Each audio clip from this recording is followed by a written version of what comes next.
আপনারা জানেন বেলালের কি অপরাধ ছিল? বেলালের কি অপরাধ ছিল? অপরাধ শুধু কলেমা পড়েছে। এই অপরাধে বেলালকে তারা মেরেছে। তাকে ঘুমাতে দেয় নাই, খাবার দেয় নাই। এরপরেও যখন তিনি কালেমা ছাড়েন নাই, হযরতে বেলালকে উটের পায়ের সঙ্গে রশি দিয়া বেঁধে উটকে তাড়ায় দিয়েছে। উট দৌড়াতেছে, বেলাল দড়ির মাথায় বাঁধা। বেলালের শরীরটা পাথরের সঙ্গে আঘাত থেকে লেগে পিঠের চামড়া ছেড়ে যায়, মাথার চামড়া ছেড়ে যায়। উট আর দৌড়াতে পারে না। তখন উটের পা থেকে হযরতে বেলালকে খসিয়ে নিয়ে উত্তপ্ত মরুভূমির উপরে বেলালের রক্তাক্ত শরীরটাকে চিৎ করে শুইয়ে দিয়ে কাফির বেঈমানেরা লোহার রড দিয়ে চতুর্দিকে দাঁড়িয়ে তাকে পিটাচ্ছে আর বলছে, বেলাল এখনো মুহাম্মদের সাল্লাল্লাহু আলাইহি সাল্লামের আল্লাহরে ভুলে যা, লাত মানাতের উপরে ঈমান আন। এমন কঠিন সময়ের ভিতরে হযরতে বেলাল একটা আঙ্গুল উঁচু করে বলছেন, আহাদ আহাদ আহাদ, লা ইলাহা ইল্লাল্লাহ, লা ইলাহা ইল্লাল্লাহ, লা ইলাহা ইল্লাল্লাহ। একটু জোরে পড়েন, লা ইলাহা।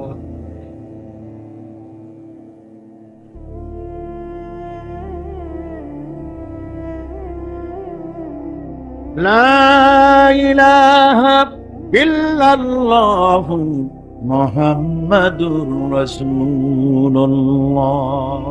আমার ভাইরা, ওরা হযরতে খাব্বাবকে বেঁধেছে, ওটির সাথে বেঁধে চতুর্দিক থেকে তীর নিক্ষেপ করছে, তরবারি মারতেছে, শরীরের গোশত টুকরা টুকরা হয়ে পড়তেছে।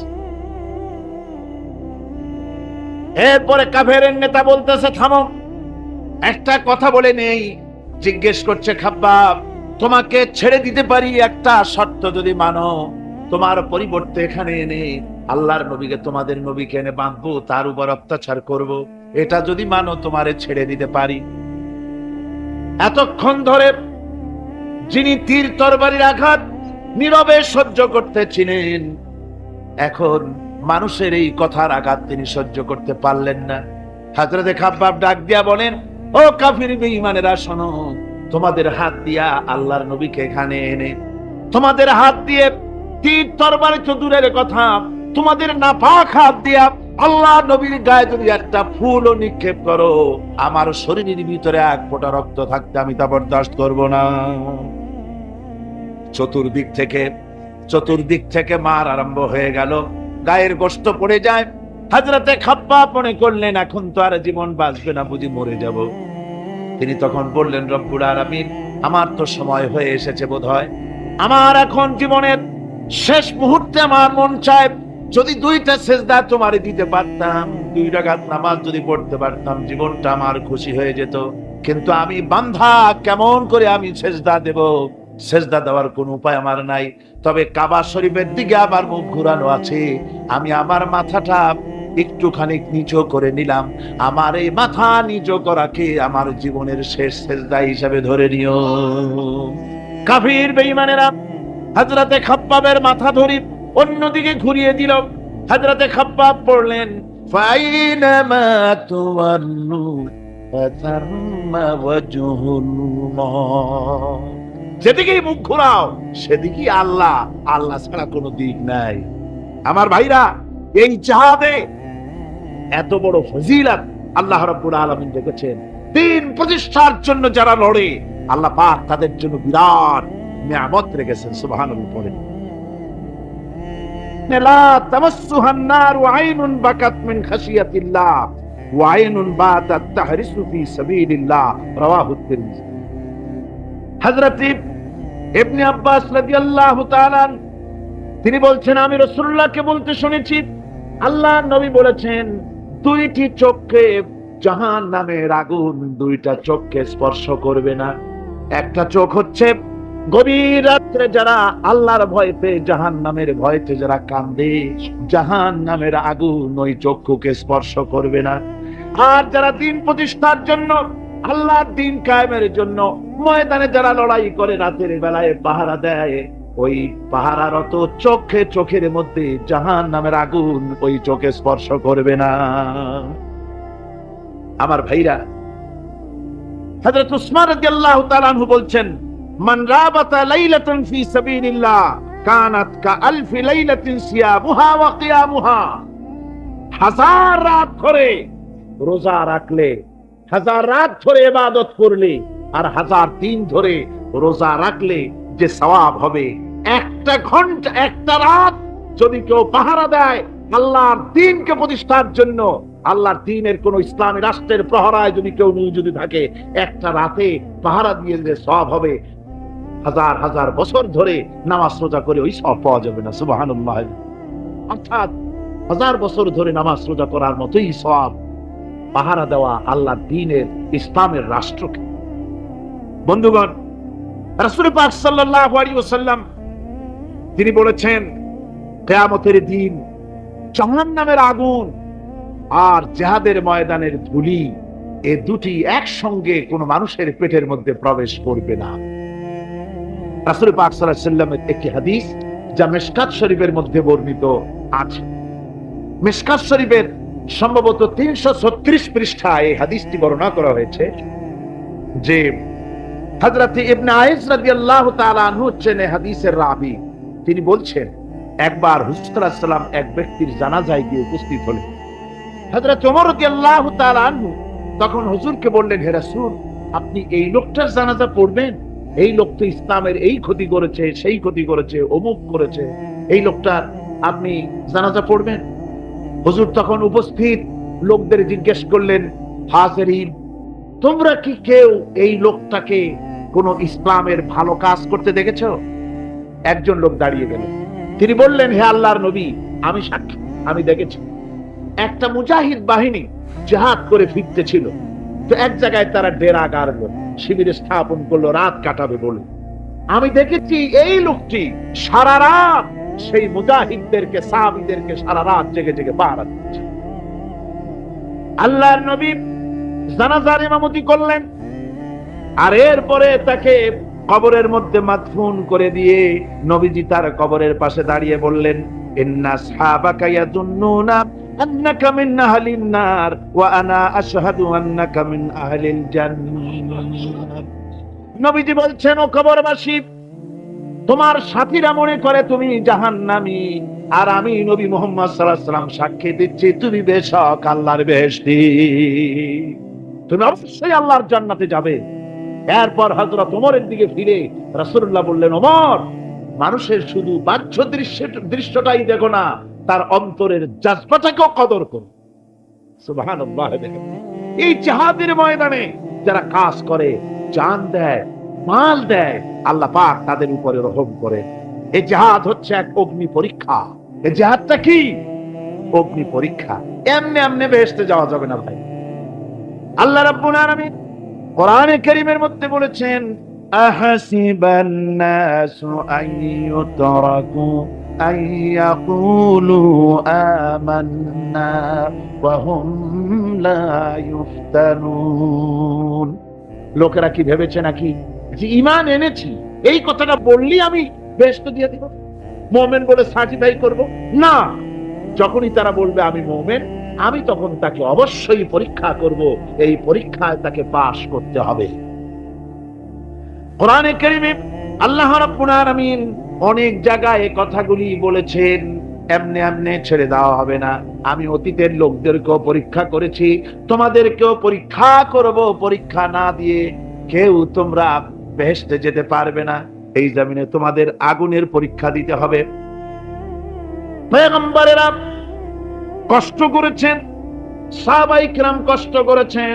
আল্লাহ রাব্বুল আলামিন তিনি বলছেন, আম হাসিবতুম আন তাদখুলুল জান্নাতা ওয়া লাম্মা ইয়াতিকুম মাতালুল লাযীনা খালাউ মিন ক্বাবলিকুম মাসাতহুমুল বাসাউ ওয়াদ-দাররাউ ওয়া যুলজিলু হাত্তা ইয়াকুলার রাসূলু ওয়াল্লাযীনা মা'আহু মাতা নাসরুল্লাহ। আলা ইন্না নাসরাল্লাহি করিব। আল্লাহ রাব্বুল আলামিন বলেন, তোমরা কি মনে করেছো যে তোমরা বেহেশতে প্রবেশ করবে, অথচ তোমাদের পূর্বে যারা এই পৃথিবীতে এসেছিল তাদেরকে আমি যেমন পরীক্ষা করেছি ওরকম পরীক্ষা এখনো তোমাদের উপরে আসে নাই, ওরকম বিপদও আসে নাই, মুসিবতও আসে নাই। এমন বিপদ এসেছিল নবীদের উপরে, সাহাবায়ে কিরামদের উপরে, যে বিপদে মানুষ জর্জরিত হয়ে গিয়ে নবী এবং তার সাথী সঙ্গীরা এ কথা তারা মুখ থেকে বেরিয়ে গেছে, মাতা নাসরুল্লাহ, আয় আল্লাহ তোমার মদত কখন আসবে, তোমার মদত কখন আসবে, মার খেতে খেতে তো শেষ হয়ে গেলাম। এইভাবে যখন মার আসে চতুর্দিক থেকে আর মুমিনেরা ময়দানে পা জমায়ে টিকে থাকে দিন প্রতিষ্ঠার জন্য, আল্লাহ তখন খুশি হয়ে এক সময় ঘোষণা করে দিবেন, আলা ইন্না নাসরাল্লাহি করিব, আর দেরি নাই, আমার মদত আমার সাহায্য তোমাদের জন্য অবধারিত। সুবহানাল্লাহ। আমার ভাইরা, বিষয়টা সহজ নয়। শুধু দুইটা সেজদা দিয়া, শুধু তাহাজ্জুদের দুই কিছু নামাজ পড়িয়া আল্লাহর জান্নাতে যাওয়া এত সহজ নয়, রাস্তা খুব কঠিন, রাস্তা খুব। ये शहादत गाहे उल्फत में कदम रखना, ये शहादत गाहे उल्फत में कदम रखना, लोग समझते हैं आसान है मुसलमान होना। এটা হলো শাহাদাতের উত্তপ্ত ময়দানে পা রাখা। লোকেরা মনে করে ইসলাম গ্রহণ করা, মুসলমান হওয়া বুঝি বড় সহজ ব্যাপার। এত সহজ না। আমরা হানফি মাসলাকের লোক, ইমাম আবু হানিফার মাসলাক অনুযায়ী চলি। আমরা মনে করি বেহেশতে এমনি যাব, কিন্তু আমাদের ইমাম সাহেব কি করছেন ওই ইতিহাস আমাদের জানা নেই। খাজা বাবার মহব্বতে অস্থির। রজব মাস আসলে পরে বড় বড় ডেক্সি চড়ায়, সেই ডেক্সির উপরে লাল শালু বিছায়, তারপরে টাকা পয়সা রোজগার বহুত করে। আসলে তো খাজা না, আসলে হচ্ছে ইয়া খাজা কুস্তু আজা, পেট তো ভরে যা। পেট ভরার জন্য পয়সা করে ইনকাম করা। হাজার লা ইলাহা ইল্লাল্লাহ এই চিশতিয়া তরিকার জিকির গ্রহণ করা হয়েছে, কিন্তু চিশতিয়া তরিকা যে আরেকটা আছে, তারাগার পর্বতে পৃথিবীরাজের সঙ্গে লড়াই করা, সেইটার কাছে নেই। সেটা ইমাম আবু হানিফা শুধু মস্তাই বলেন নাই, দিন প্রতিষ্ঠার জন্য রক্ত দিয়েছে, ঠিক কিনা? 8 বছর, 8টি বছর পর্যন্ত কারারুদ্ধ ছিলেন। তাকে জিজ্ঞেস করা হয়েছে, ইমাম সাহেব জেলের মধ্যে তো আছেন, কষ্ট হয়? ইমাম সাহেব বলেছেন, না কষ্ট হয় না, তবে মাঝে মাঝে একটু কষ্ট হয় মনে। 2-4 মাস পর পর আমার বুড়ি মাকে এনে হাজির করা হয় জেলখানার মধ্যে, আর আমার মায়ের সামনে আমাকে পেটানো হয়, যেন মা আমাকে বলে যে এদের সাথে একমত হয়ে যা, সেই জন্য পেটানো হয়। আমার মা আমার মায়ের দেখে আর মায়ের চোখ থেকে পানি পড়তে থাকে, তখন আমার মনে বড় কষ্ট লাগে। তবে আলহামদুলিল্লাহ মা আমার এমন, আমার মার দেখেন আর হজম করেন, আর আমাকে বলেন খবরদার এক চুলো সিদ্ধান্ত থেকে নড়বা না।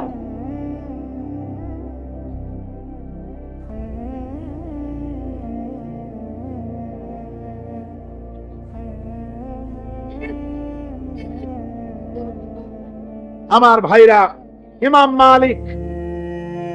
মালিক 28 দিন পর্যন্ত তাকে বাতিলরা বেঁধে দিয়ে গেছে, হাত পিঠ মোড়া দিয়ে 28 দিন বাঁধা। এই হাত বাহু থেকে ডিসকানেক্ট হয়ে গিয়েছে, এই বাহুর জোড়া থেকে ডিসকানেক্ট হয়ে গিয়েছিল হাত, 28 দিন পর্যন্ত বাঁধা ছিল। ইমাম আহমদ বিন হাম্বল,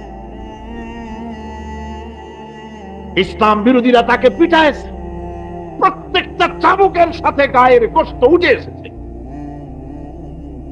এজন্য কবি বলতেছি, बैरूबी अबू हनीफा की सनद जिंदान है, हम्बली होता है पीठ पर दुर्रे खाने की बात। হানাফি হতে চাও, জেল জরিমানার জন্য প্রস্তুতি নাও। শুধু সবরি কলা খাইয়া বেহেশতে যাওয়া যাবে না, এত সহজ না। কুঙ্গুর বেদানা, সবরি কলা আর দুধের স্বরের উপর ইসলাম আসে নাই। ইসলাম ময়দানের উপরে জান দিয়ে যদি ইসলাম প্রতিষ্ঠা হয়ে গোটা দুনিয়ার নির্যাতিত নিপীড়িত জনতার মুখে হাসি ফুটিয়েছে ইসলাম।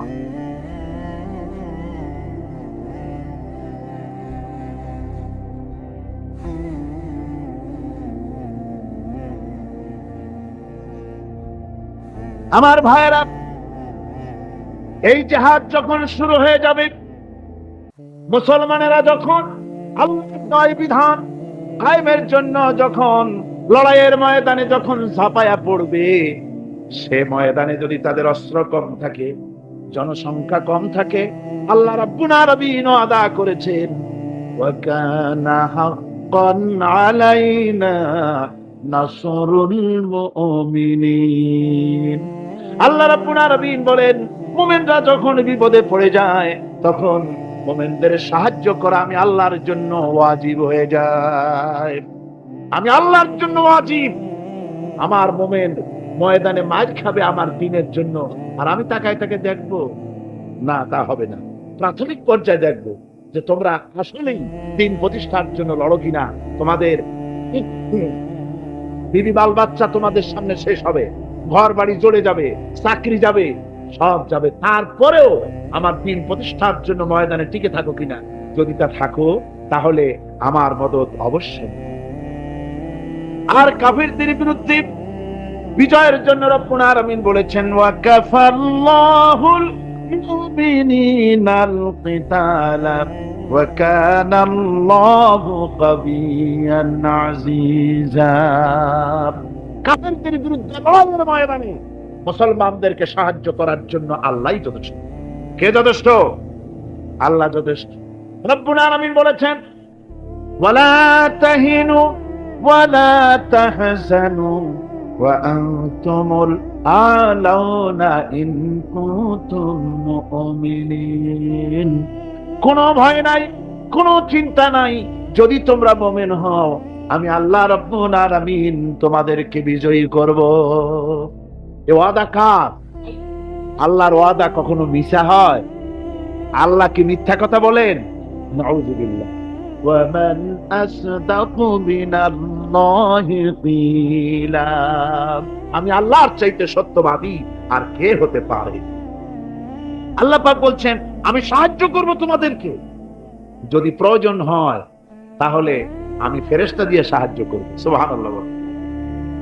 আল্লাহ রাব্বুল আলামিন সূরা আল-আনফালের ভিতরে ঘোষণা করেছেন, দুনিয়ার মানুষকে তিনি শুনায় দিচ্ছেন নবীজির সঙ্গে সাহায্যের ব্যাপারে যে কথাবার্তাগুলি হয়েছিল। ইয তাস্তাগীসুনা রাব্বাকুম ফাস্তাজাবা লাকুম আন্নী মুমিদ্দুকুম বিআলফিন মিনাল মালাইকাতি মুরদিফিন।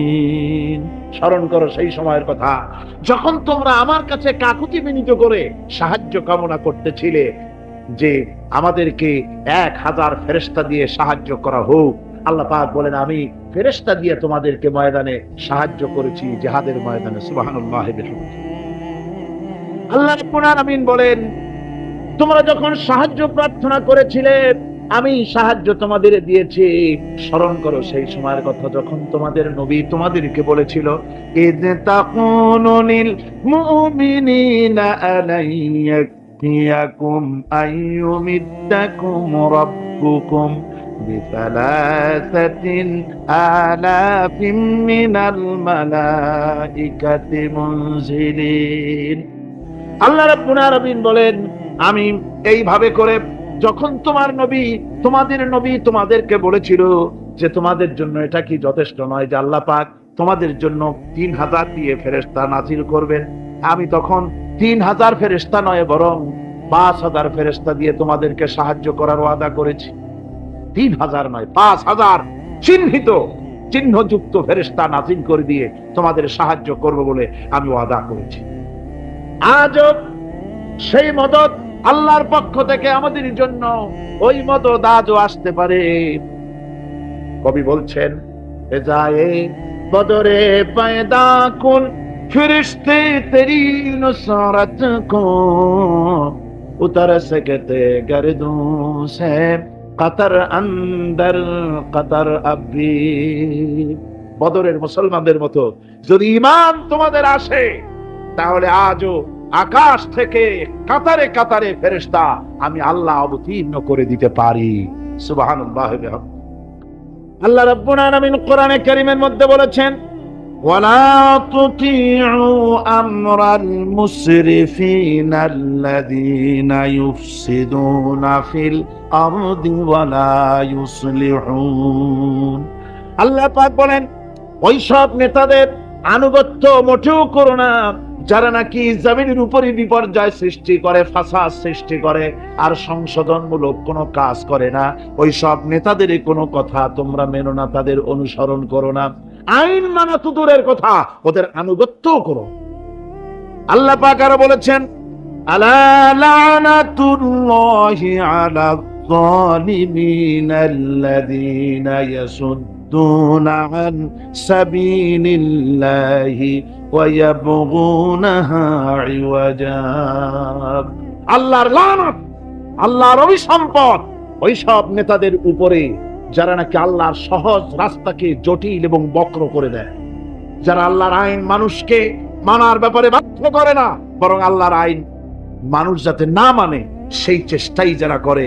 আল্লাহর রাস্তায় ওয়াসুদ্দুন আন সাবিলিল্লাহ, আল্লাহর রাস্তায় যারা ইসলামী আন্দোলনের সামনে, আল্লাহর দ্বীনের সামনে যারা প্রতিবন্ধকতার সৃষ্টি করে, আল্লাহ বলেন তাদের উপরে আল্লাহর লানত, তাদের উপরে আল্লাহর কি লানত।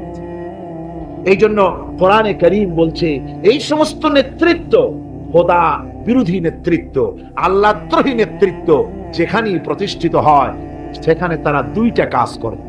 যেখানে ইসলাম থাকে না সেখানে তারা যদি ক্ষমতা দখল করে দুইটা কাজ করে। কয়টা কাজ? কোরআনে রব্বুল আলামিন কোরআনে কারীমে বলেছেন, ইন্নাল মুলুকা ইযা দাখালু ক্বারিয়াতান আফসাদুহা ওয়াজআলু আইজ্জাতা আহলিহা আযিল্লা ওয়া কাযালিকা ইয়াফআলুন। আল্লাহ রাব্বুল আলামিন বলেন, এই ধরনের লোকেরা যখন কোন জনপদের মধ্যে প্রবেশ করে, যাদের মন মগজের মধ্যে আল্লাহ নাই, রাসূল নাই, দ্বীন নাই, ঈমান নাই, এই চরিত্রের লোকেরা যখন কোন দেশকে দখল করে বা ক্ষমতায় যায়, তখন তারা দুই দফা কাজ করে। কয় দফা? দুই দফা কাজ করে। তার একটা দফা হলো তারা সেই সমাজের ভিতরে সম্মানিত লোকগুলিকে বেইজ্জত করে, লাঞ্ছিত করে, আর সমাজের ভিতরে ফাসাদ বরপা করে দেয়। বাস্তব কিনা বলেন? এই বাস্তবতা কি সোন তারিখ দিয়ে বুঝাই দেওয়া লাগবে আপনাদেরকে? মানুষেরা আল্লাহ রাব্বুল আলামিন সাফ করে বলছেন, এরা যখন ক্ষমতায় যায় দুই দফা কাজ করে। দেশের সম্মানিত লোকগুলিকে বেইজ্জত করে দেয়, তারা লাঞ্ছিত করে, আর সমাজের মধ্যে বিপর্যয় ফাসাদ সৃষ্টি করে দেয়। মারামারি, কাটাকাটি, ব্যাংক লুট, মানুষ হত্যা, চতুর্দিকে ত্রাস সৃষ্টি করে তারা। পক্ষান্তরে আল্লাহ রাব্বুল আলামিন বলেন, পক্ষান্তরে যারা আমার দ্বীন কায়েম করে, আমার মুমিন বান্দারা কোন দেশ যদি দখল করে, কোন দেশে যদি আমার ইসলাম কায়েম হয়ে যায়, তখন আমার বান্দারা চার দফা কাজ করে। কয় দফা? আল্লাযীনা ইম্মাক্কান্নাহুম ফিল আরদ আকামুস সালাত ওয়া আতাউজ যাকাত ওয়া আমারু বিল মারুফি ওয়া নাহাউ আনিল মুনকার। আমার বান্দারা মুমিনেরা তারা যদি ক্ষমতা পায়, কোন দেশে যদি তারা যেতে পারে, ক্ষমতা দখল করে, তাহলে তারা চার দফা কাজ করে। প্রথম দফা হচ্ছে তারা ক্ষমতা নিয়েই নামাজ প্রতিষ্ঠা করে। কি প্রতিষ্ঠা করে? প্রথম কাজই হলো তারা নামাজ প্রতিষ্ঠা করে। তারপরে তারা সেখানে যাকাত আদায় করে। প্রথমে নামাজ প্রতিষ্ঠা করে, 2 নম্বরে যাকাত আদায় করে, 3 নম্বরে মানুষকে সৎ কাজের আদেশ দেয়, 4 নম্বরে অসৎ কাজ থেকে মানুষকে বিরত রাখে। এই 4টি কাজ করে মুমিনেরা ক্ষমতায় গেলে। আর যাদের চিন্তায় চেতনায় কোরআন নাই, আল্লাহ নাই, রাসূল নাই, ঈমান নাই, তারা যদি ক্ষমতায় যায় 2 দফা কাজ করে। সম্মানওয়ালা লোকগুলোকে বেইজ্জত করে দেয়, জেল ভরে সব সম্মানিত লোক দিয়ে, বাড়িঘর লুটপাট করে সব সম্মানিত লোকদের, তাদেরকে জ্বালাবতন করে দেয়, আর সেখানে বিপর্যয় মারামারি সৃষ্টি করে দেয়। এই জন্যে দুনিয়ায় যত পয়গম্বর এসেছেন সমস্ত নবীরা তারা মানুষের কাছে দাওয়াত পেশ করেছেন। আল্লাহ রাব্বুল আলামিন বলেন, নবীরা দাওয়াত দিয়েছেন, ইয়া কাওমি ইবুদুল্লাহা মা লাকুম মিন ইলাহিন গায়রু।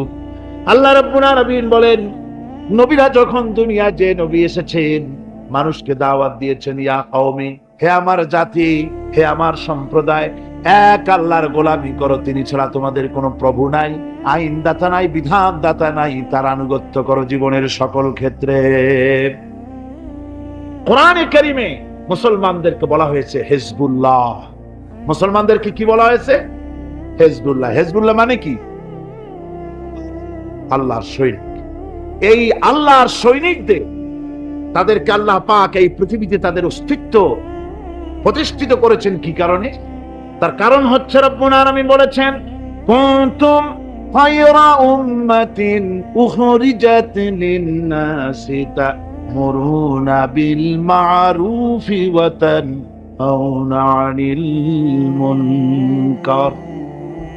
কুনতুম খায়রা উম্মাতিন, তোমরা এই শ্রেষ্ঠতম জাতি, শ্রেষ্ঠতম দল, মানুষের কল্যাণের জন্য তোমাদেরকে পৃথিবীতে প্রেরণ করা হয়েছে। কাজ কি? তা'মুরুনা বিল মা'রুফ, মানুষকে ভালো কাজের জন্য উৎসাহিত করো, ভালো কাজের আদেশ দাও। ওয়া তানহাউনা আনিল মুনকার, আর সমস্ত খারাপ কাজ থেকে মানুষকে ফিরায় রাখো।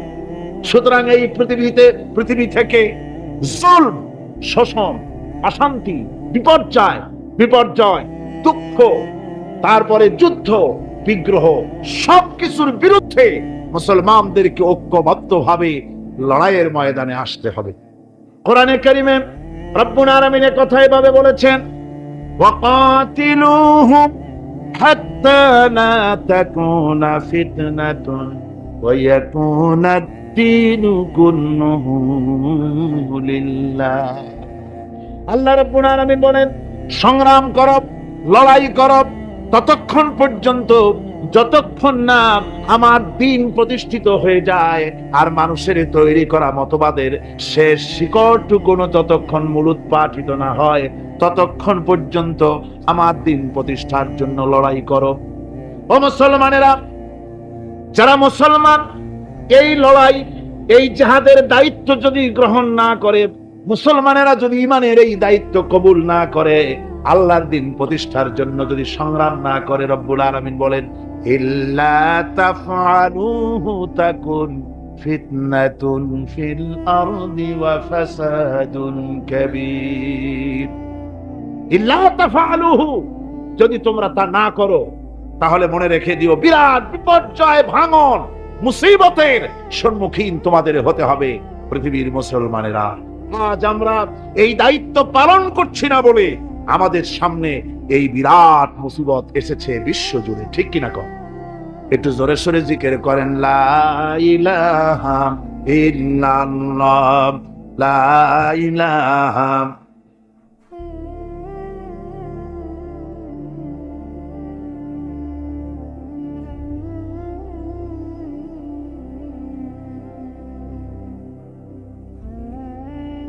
লা ইলাহা ইল্লাল্লাহু মুহাম্মাদুর রাসূলুল্লাহ। আমার এতক্ষণের আলোচনার দ্বারা একথা আমার মনে হয় আপনারা বুঝতে পেরেছেন যে অনৈসলামিক শাসন ব্যবস্থার মূলোৎপাটন করে সেখানে ইসলামী রাষ্ট্র প্রতিষ্ঠা করাটাই হলো মুসলমানদের সবচেয়ে বড় দায়িত্ব। আর এটাই হলো জিহাদের মূল উদ্দেশ্য। কথা বুঝতে পেরেছেন?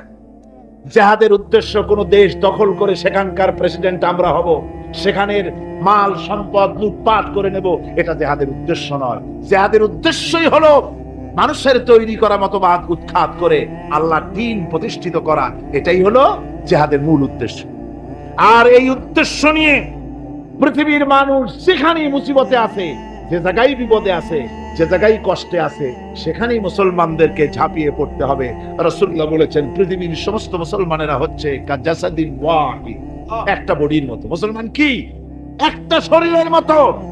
তার পায়ের তলায় কাটা ফুটলে মাথায় খবর হয়, মাথায় কাটা ফুটলে পায়ের তলায় খবর হয়, কিন্তু পায়ের তলায় কাটা ফুটলে যদি মাথায় টেন না পায়, মাথার চুল ধরে টানলে যদি পায়ে টেন না পায়, তাহলে কি হয়েছে লোকটি? জি, প্যারালাইসিস হয়ে গেছে, পক্ষাঘাত হয়ে গেছে। আমার মুসলমান ভাইয়েরা, বসনিয়ার মুসলমানদেরকে মারা হচ্ছে, বসনিয়ার নারীদেরকে ধর্ষণ করা হচ্ছে, কচি কচি মাসুম বেগুনা বাচ্চাদেরকে জবাই করা হচ্ছে। ওই খবর শুনে যদি আমার কলিজা না কান্দে? কাশ্মীরের মুসলমানদের মসজিদের ভেতরে ভারতের কাফির সৈন্যরা গুলি করে পাখির মতো মুসল্লি, নামাজরত মুসল্লি গুলিকে পাখির মতো শিকার করে দিতেছে, দুনিয়া থেকে বিদায় করে দিতেছে। এ খবর শোনার পর মুসলমানদের কলিজায় যদি আগুন না লাগে, তাহলে মনে করতে হবে ইমানে প্যারালাইসিস হয়ে গেছে, ইমানটাই প্যারালাইসিস হয়ে গেছে।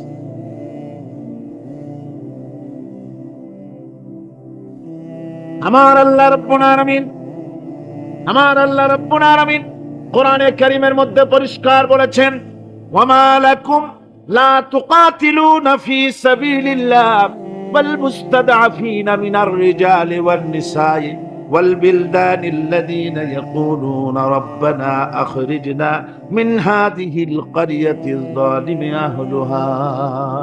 ওয়ামা লাকুম, কি হয়েছে তোমাদের? লা তুকাতিলুনা ফি সাবিলিল্লাহ, আমার রাস্তায় কেন সংগ্রাম করো না, কেন লড়াই করো না? ওয়াল মুস্তাদআফিন মিনার রিজাল, যেখানে নিপীড়িত, নিগৃহীত, আবাল বৃদ্ধ বনিতা, পুরুষ নারী, কচি কচি শিশু নির্যাতনে অতিষ্ঠ হয়ে আমার দরবারে ফরিয়াদ করে বলছে, আয় আল্লাহ, এই জালিমের জনপদ থেকে আমাদেরকে মুক্ত করো। এভাবে যখন কান্দে, ও মুসলমানেরা, তোমাদের কি হলো? তোমরা কেন ঝাঁপিয়ে পড়ো না তাদের সপক্ষে, কেন লড়াই করো? ভাইরা আমার, সারা বিশ্ব জুড়ে মুসলমানদের উপরে নির্যাতন চলছে। এই নির্যাতনের বিরুদ্ধে মুসলমানদেরকে ঐক্যবদ্ধ হতে হবে দ্বীন প্রতিষ্ঠা করার জন্য। দ্বীন যদি প্রতিষ্ঠিত হয়, তাহলে নির্যাতন বন্ধ হয়ে যাবে, শয়তানি বদমাশি সব বন্ধ হয়ে গিয়ে সুখ এবং শান্তি প্রতিষ্ঠিত হবে। এই জন্য ইসলামে জিহাদের স্তর সম্পর্কে বলা হয়েছে। রাসূল পাক সাল্লাল্লাহু আলাইহি ওয়াসাল্লাম বলেছেন, ফামান জাহাদাহুম বিয়াদিহি ফাহুয়া মুমিন ওয়ামান জাহাদাহুম বিলিসানিহি ফাহুয়া মুমিন ওয়ামান জাহাদাহুম বিকলবিহি ফাহুয়া মুমিন ওয়া লাইসা ওয়ারা যালিকা মিনাল ঈমানি হাব্বাতু খারদালি। মুসলিম শরীফের হাদিস। আল্লাহর নবী বলতেছেন, যে ব্যক্তি অন্যায়ের বিরুদ্ধে হাত দিয়ে লড়াই করবে সে ব্যক্তি মুমিন, যে মুখ দিয়ে কথা বলবে এটার বিরুদ্ধে সেও মুমিন, যে ব্যক্তি মনে মনে এটাকে ঘৃণা করবে সেও মুমিন। এরপরে ইমানের কোনো স্তর নাই, ইমানের আর কোনো জায়গা নাই, শেষ শেষ। তাহলে ফার্স্ট ক্লাস মুমিন কে? যে ব্যক্তি হাত দিয়ে বাধা দেয়। ফার্স্ট ক্লাস মুমিন কে? যে ব্যক্তি অন্যায়ের বিরুদ্ধে তার দুহাত উত্তোলন করে অন্যায়কে চুরমার করে দেওয়ার জন্য এগিয়ে আসে, সেই হলো ফার্স্ট ক্লাস মুমিন। এটা যদি না পারে, তাহলে মনে মনে খারাপ যা, তাহলে মুখ দিয়ে বলতে হবে। এটা হলো সেকেন্ড ক্লাস। মুখ দিয়ে বলা কি? Second class. মুখ দিয়ে বলতে, মুখেও যদি প্রতিবাদ করতে না পারো, মনে মনে খারাপ জানো, এর পেছনে কোনো ইমানের দরজা নাই, স্তর নাই। তবে মনে মনে খারাপ জানা, আর খারাপ জানার অর্থ কি? মনে মনে খারাপ জেনে এই পরিস্থিতির কেমন করে পরিবর্তন আসতে পারে সেই চিন্তা ভাবনা দরদ যদি কলিজায় না থাকে, তো ইমানের খাতায় নামটাও থাকবে। মুমিনদেরকে আল্লাহ দ্বীন প্রতিষ্ঠার জন্য জিহাদে অংশগ্রহণ করতে হবে। তাদেরকে এই জিহাদ হচ্ছে আল্লাহ পাকের পক্ষ থেকে বিরাট নিয়ামত মুসলমানদের জন্য। আমার ভাইয়েরা, ঈমান হচ্ছে জিহাদের সাথে অঙ্গাঅঙ্গি ভাবে জড়িত। আল্লাহর পথে জিহাদের বিরাট মর্যাদা। সে মর্যাদার কথা আমি সূরা আস-সাফ আলোচনা করতে গিয়ে তার প্রথম দিনেই প্রথম রুকুতেই আপনাদের সামনে পেশ করেছি। আল্লাহ রাব্বুল আলামিন বলেন, ইন্নাল্লাহা ইউহিব্বুল্লাযীনা ইউকাতিলুনা